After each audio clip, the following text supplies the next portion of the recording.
Welcome everyone, and thanks for joining us today. We often talk about how God is with us in every trial of life. Well, our story today comes from a dear friend of ours, Keri Cramm. Over the past year, Kiri has faced unthinkable circumstances, and she's going to share some of that journey with us today. Also singing a couple of songs, we're pleased to welcome Candace Penney back to the Heart Matters stage. We hope that today's show is an encouragement to everyone that's watching. Enjoy.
Still my lips shall repeat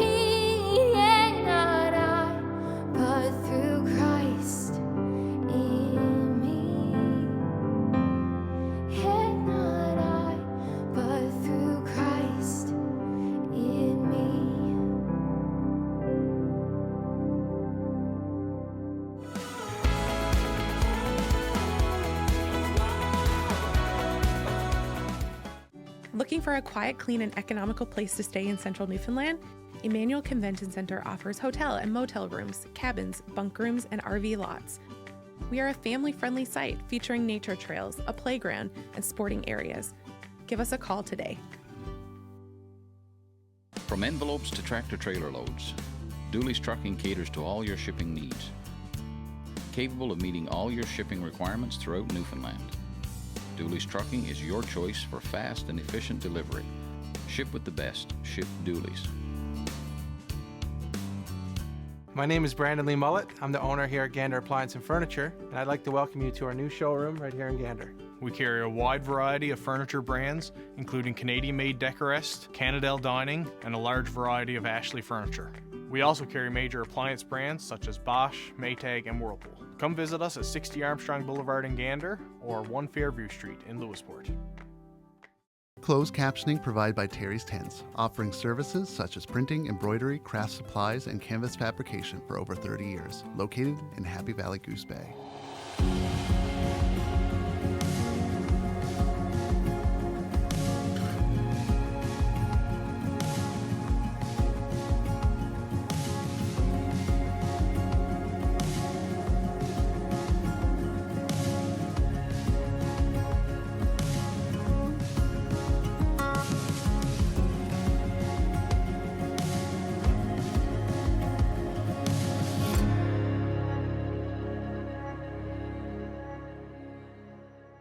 My name is Keri Cramm. I am originally from central Newfoundland, but I've been living in Bay Roberts. My husband and I moved there just a few years ago in 2018. My husband and I got married in 2016, and we were young, but we knew we always wanted to have a family. We really wanted kids, and so a couple years after we were married, we were like, okay, let's start our family. But it was just negative pregnancy test after negative pregnancy test. And so we were given an infertility diagnosis back, I don't know if it was like 2022, 2023. And so obviously that was devastating. We did some fertility treatments here on the island in St. John's. But unfortunately, each of those just ended with heartbreak. We were really private about it for a couple of years. Just something we just didn't want to share. And we also were really excited to like surprise our friends and family with the pregnancy announcement. So we just didn't talk about that struggle of not being able to get pregnant. So we kept it to ourselves. But after so long of struggling, we told our families, we told our close friends, and that was such a relief. I wish we had done it sooner because it was so nice to talk about it, so nice to, be able to vent and cry with our friends and family, and just grieve. Like I just felt like we were grieving every single month. So it was nice to have that support from friends and family after so long of isolating ourselves. Our fertility doctors, they said that IVF would be a good option. And so we went to Ottawa and did IVF. And unfortunately, that one ended in heartbreak. We did not get pregnant. So we tried again. We went to Ottawa for a third time, and that one actually worked. We found out Thanksgiving weekend last year that we were pregnant. I think we were like 7 weeks pregnant. We had our first ultrasound that it actually became real. Like, okay, we are actually going to have a baby. A lot of people didn't know we were pregnant, and I was around 8 or 9 weeks pregnant, and I found a lump on my breast, and I was like, what is this? And so immediately I went straight to my family doctor, and so she got me in for an ultrasound just to check up on the lump and see, it appeared when I got pregnant, and so of course myself and my family doctor and the friends and family that I told about it, we were all kind of like, it must be a pregnancy related thing. It's gotta be. It showed up when I was pregnant. That's definitely what it is. I went to my family doctor. She referred me to get an ultrasound.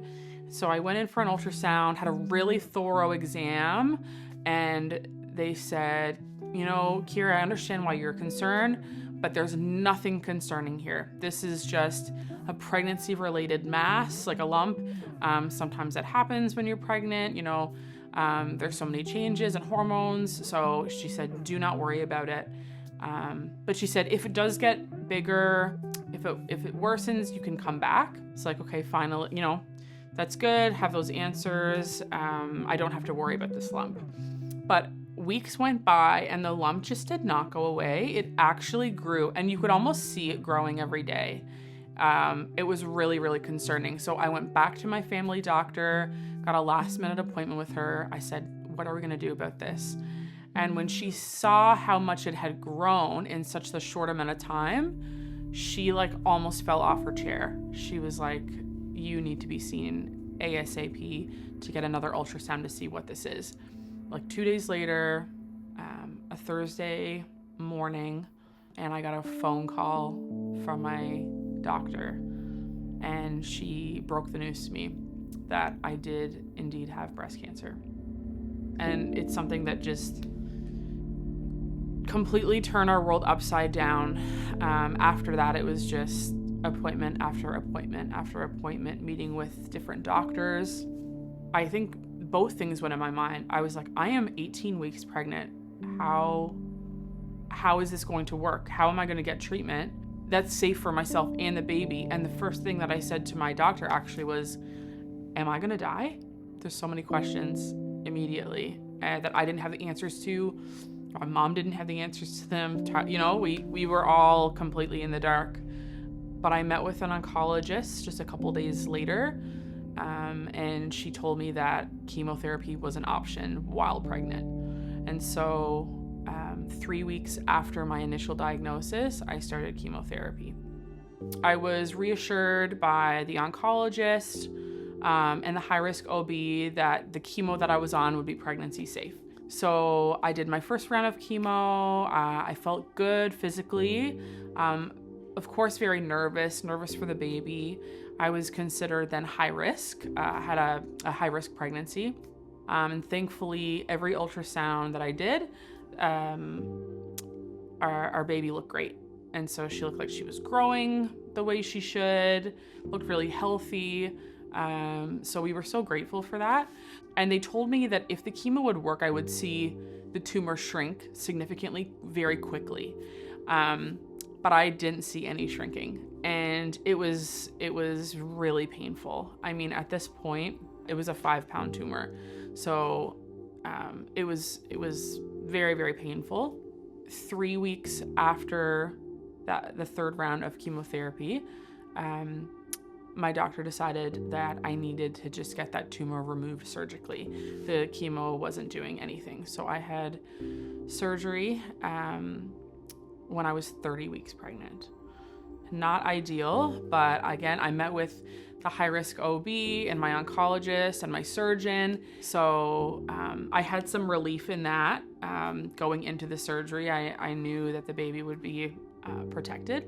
I was just also confident that God would also keep us both safe in that surgery. I had watched God's faithfulness in my life and in my family's life for years. When my journey started in January, God was doing things over and over and over again. Just little things that I could go on and on. I could be here for hours talking about just little things that God did to take care of me and my heart and taking care of Tyler. God did not, cause this cancer. But he's going to be there with me every day, even when I feel like he's not. He's going to be there with me each and every day through this, and he's going to give me strength, and he's going to give me peace, and he has. And I've just experienced him in ways that I have never before. I have learned the most incredible things about God. I've learned things about God that I didn't know before, but it's only because I've been in this situation and in this difficult season that I know these things. They were able to remove the cancerous lymph nodes, and they were able to remove the entire tumor. It was about 5 pounds. So I was like, that's great. That was a Friday I had surgery. Saturday, I was discharged. It was just the next day, that evening. 48 hours after my surgery, I woke up, had some breakfast. I was in my recliner in my living room, and my water broke. And so they said, we are absolutely okay with you having this baby at 31 weeks. They said if you need to start chemo ASAP, don't worry about the baby, she will be fine. And so at 31 weeks, at 7 days after my mastectomy, I was induced. And so, with no hair on my head and no use of my left arm, I was induced, and I gave birth on April 19th at 8:52 a.m. to baby Madeline, and she is perfectly healthy. It was the best day of my life, for sure. Yeah, we thank God for her every day. So just a few days after, I was able to get in for a PET scan. They sat us down, and my oncologist came, and she sat down directly in front of me. She said, your scan showed that the cancer has spread to your lymph. There's other lymph nodes in your body that are cancerous, and she said it's in your liver, and she said it's in your bones. The doctor told me that the cancer I have it's treatable. There are treatment options available, but it's not curable. And so she said that I would have this cancer for the rest of my life. That day will forever be burned into my memory, trying to wrap my head around motherhood and my husband and the excitement that all that comes, we also had to wrap our minds around this new diagnosis and what this would look like. But a couple days before I got that devastating diagnosis, I was at church, and during the worship time, I was, spending time with God and praying, and I just felt God say to me, Kiri, you're gonna be okay, but you're not done suffering. And I shared that with Tyler on the way home from church. I said, I do feel like God is telling me that I'm gonna be okay, we're gonna be okay, but this isn't over. And so when I went into that oncologist appointment and heard that devastating news that the cancer had spread, I really felt God was with us. I was scared in the moment. I was devastated. I was angry, all those things. But I also felt like God was right there with us. And so despite feeling upset and angry and devastated, I also felt some peace and some comfort, like, okay, you're gonna be okay. I have switched to a different chemo now that I'm not pregnant. And so I'm on a new chemo. This new chemo that I'm on since having my daughter has been working wonderfully. Having a diagnosis that is incurable, it just changes your life, right? Things run through my mind like, what if the treatments stop working? What if I become not well enough to take the treatments? It's a lot on the body. It's terrifying, but one thing that I have learned over and over again in my life is to trust God, and that He is sovereign, and that no matter what happens, He is good, and I can trust Him. And that is way easier said than done. Some days are really, really difficult to put all of my trust in Him. God has just taught me a lot in the last few months, and but a big thing is His faithfulness and His goodness, and He cares about the big things and the little things in my life. And so that has made it easier to trust Him with my future.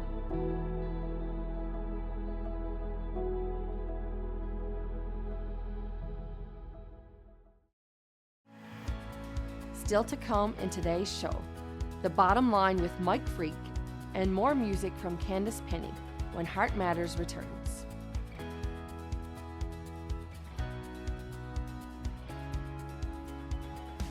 Scott's Transport Limited is a family-owned and operated full transportation company located in beautiful Deer Lake. In business for over 25 years and with a fleet of modern equipment and dedicated team, we service the growing needs of businesses from Newfoundland and Labrador to Ontario and locations in between. If it matters to you, it matters to us. Begin your next outdoor adventure with Notre Dame Recreation, where you'll find a full line of BRP products. From fun in the snow to riding the waves and adventures in between, they've got it covered with Ski-Doo, Can-Am, and Sea-Doo products. Visit your nearest Notre Dame Recreation Center.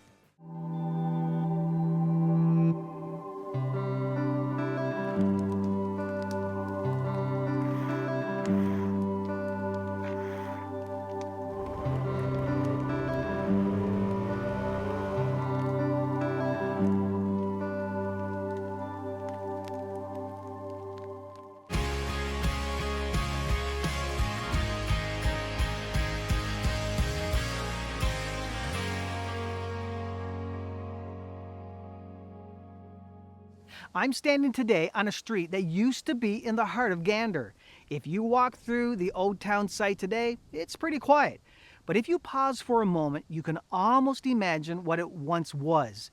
You could almost picture families walking along the streets, children laughing and playing, people stopping to chat outside of the stores, and the sound of cars and footsteps filling the air. This was once a lively place, full of homes and businesses, theaters, and community. But over time, things changed. And as the town grew, for safety reasons, it was decided to move it to a different location, further away from the airport. And as the town moved, life gradually moved with it. Families packed up and built new homes. Businesses opened up in a new part of town. An old sidewalk here, a bit of broken concrete there, maybe the outline of a foundation where a home once stood. The wood has long since rotted away, the building's gone. But the foundations remain. You see them everywhere. And there's something really powerful about that even after decades of change, after everything built on top has crumbled or disappeared, the foundations still hold their place, and they remain solid even when everything else has fallen apart. And in many ways, that's a picture of life. Because all of us are builders in one way or another. We build families, we build relationships and careers and dreams, and we pour our time and energy into building something that's going to last. But when life changes, when storms come, when challenges rise, it's the foundation that determines whether what we've built can stand. Jesus talked about this in the Bible. He said that those who hear his words and live by them are like a wise builder who built his house upon a rock. The rain came, the wind blew, the floods rose, but the house didn't fall because it was built on a firm foundation. And the same is true in our spiritual lives. When your life is built on the foundation of Jesus Christ, you can face whatever comes your way. The storms may shake you. Life may shift beneath your feet, but you will stand firm because your foundation is unmovable. So if you ever get a chance to walk through the old town site here in Gander and see what remains, let it remind you of this truth. Everything else in life may change, but your foundation will determine your future. And the bottom line is this: everything else may fall apart, but when your life is built on Jesus, your foundation will always stand.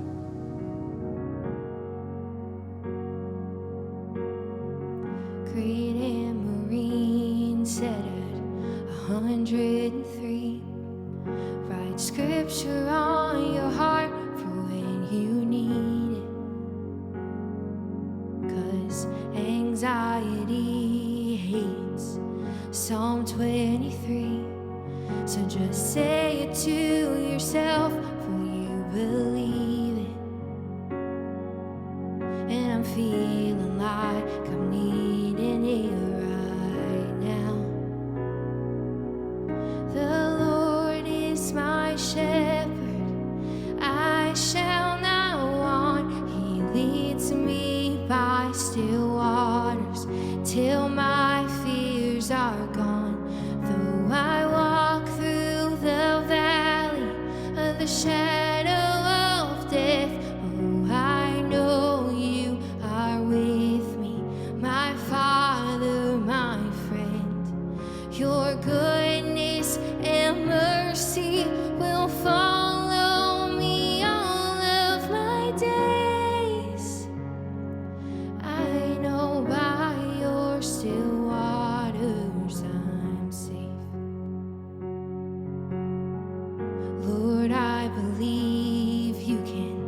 set me at ease.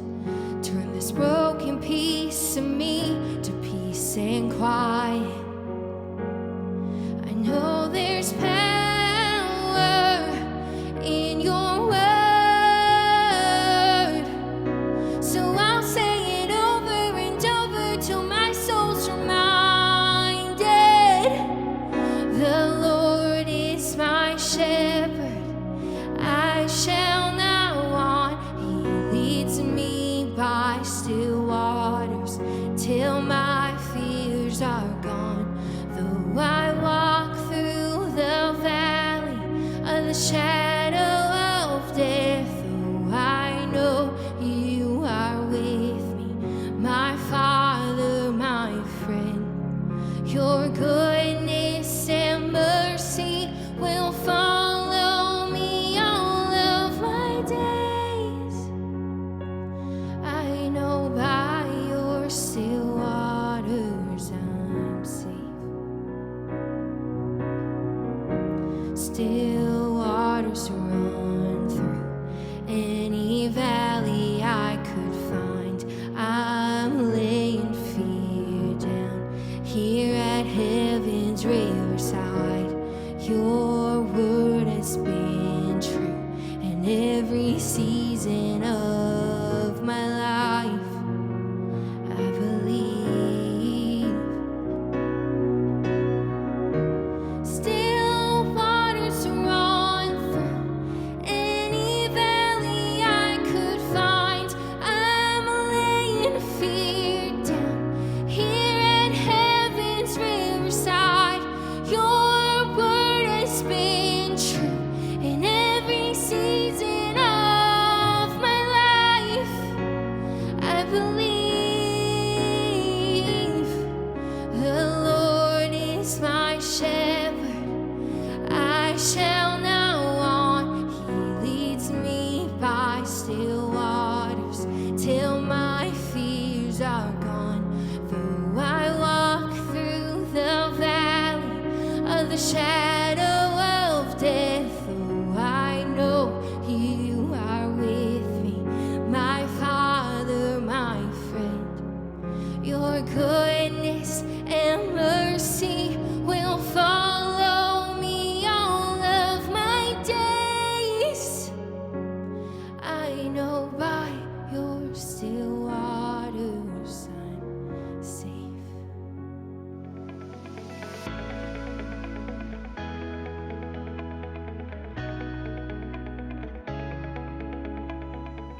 Surely God's goodness and mercy are following us all of our days. Thanks, Candace, for singing that truth for us today, and a big thank you to Kiri for openly sharing her story. I know what it is to trust God in the darkest moments, and I'm so glad that the same God is walking with Kiri each step of the way. And to each of you watching, we pray that you fully realize the same God is walking with you. Thanks for joining us, and see you next time.